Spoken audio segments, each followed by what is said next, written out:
To the UK now, where one of the alleged machete killers who hacked a British soldier to death on a London street has been officially charged with murder. Michael Adebowale appeared in court earlier on Thursday. The gruesome killing has added to the anti-Muslim and anti-immigrant sentiments in the country.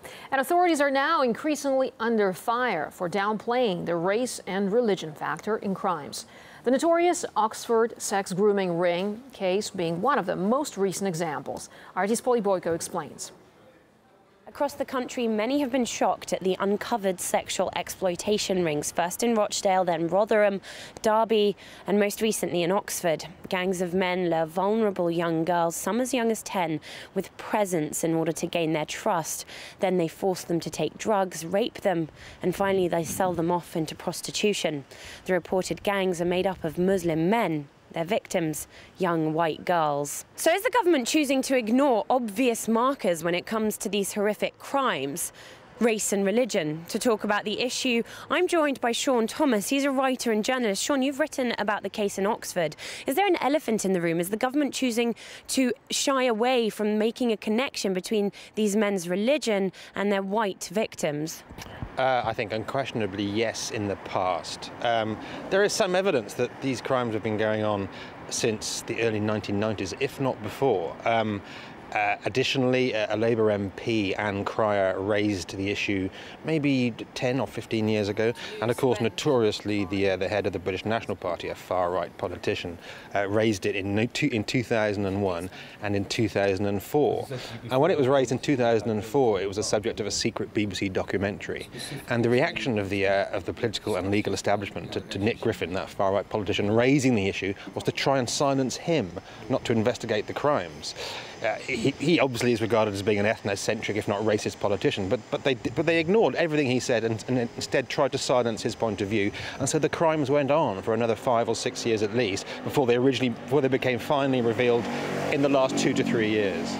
You've also mentioned in your writing that it was a Muslim prosecutor driving the sentencing in the Oxford case. Do you think anybody who was non-Muslim feared being branded a racist if they looked too closely at the case? The fact that it took a Muslim prosecutor in the northwest of England to finally cut through and say, yes, there is a problem here, shows that white prosecutors, white social workers, white legal officers and white politicians were very wary of addressing the issue because they are all terrified of being associated with the BNP, with the far right, of being seen as racist. It can ruin careers if you get that label. And yet the government hasn't taken this up as an issue. Do you think it's too dangerous a can of worms to open? Yes, completely. And in fact, to be fair to the government and the police forces, they are now in fact tackling this crime pretty damn seriously. I was reading a report the other day which said there are now 54 ongoing investigations into separate Asian grooming gangs around the UK.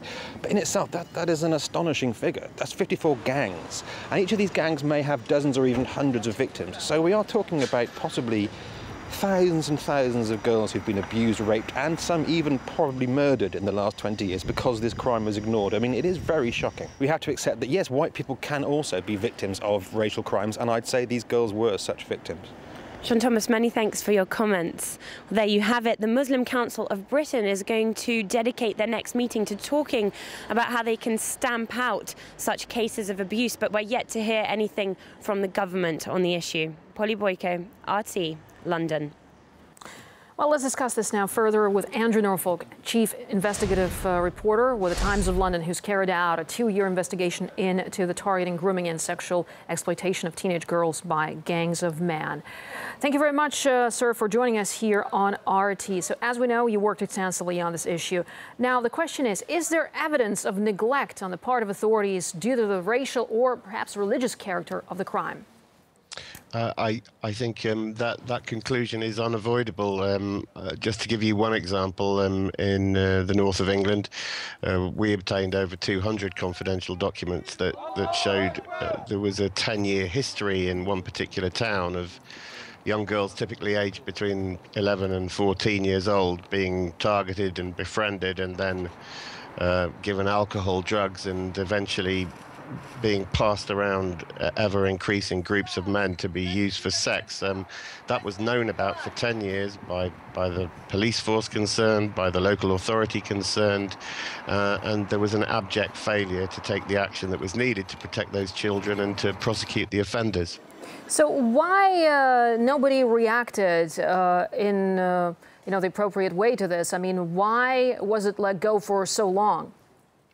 I think one of the factors that you've already been very clearly discussing is there was a terror of treading into what was seen as a cultural minefield. There was an additional problem in that some of these agencies genuinely don't seem to have understood quite how serious these crimes were. There was a sense that girls were somehow consenting to their own abuse. The reality was far, far worse. So what other things could be at play here when we talk about a rise in the number of crimes committed by members of the Muslim community? Well, the thing we on the Times have been arguing from the very first story we published about this more than 2 years ago was that here is a crime pattern that the authorities for at least 20 years have ignored. And if you're going to address this, you need to understand why it has happened. And there are issues there which, to this day, no research has been carried out to try to discover. For example, issues surrounding the age of consent. In this country, you have to be 16 before you can legally consent to have sex. In the communities from which the main offenders come from, in their home communities back in Pakistan, village tradition says that puberty is the age of consent, and religious law, Sharia, also says puberty is the age at which a girl can be married. Now, the average age for puberty in this country is 11 years old. Well, we obviously, Andrew, we're obviously dealing here with a cross-cultural problem here. And what does it say, actually, the situation, I mean, that it led to? What does it say about the authorities' effort to integrate those communities? Obviously, not enough has been done. No, multiculturalism is a very thorny issue in this country. The idea that you should allow different communities to develop separately and to continue with traditions which are which make them feel more comfortable with their life in a country where those traditions are completely alien. Now, the Times would never suggest that the use of young girls for sex is somehow condoned in those societies, but the fact is there was clearly a lesser lack of shame. So what is the way out then of this vicious circle? I mean, is there a way to tackle both, on the one hand, the growing crime rate among the Muslim population and growing Islamophobia on the other? The way to tackle the crime is I'm increasingly convinced, for the Muslim community itself to take the lead in exposing and eradicating those who think it's all right to do this to girls. And there are some very encouraging signs, finally, that some leading Muslim organizations are prepared to grasp the nettle on this and do something about it. In terms of Islamophobia, one of the troubles was for 10 years, because no mainstream politicians or media were looking at this, the field was left to the far right to spread poisonous, distorted lies. They were claiming that somehow this was part of some global Islamic plot to impregnate every white girl in the country and spread the Islamic caliphate. That was nonsense. You have to, when there are problems on back streets of northern towns, the elite in London has to look and say, we're going to do something about it. We won't leave it to the far right to rant about it.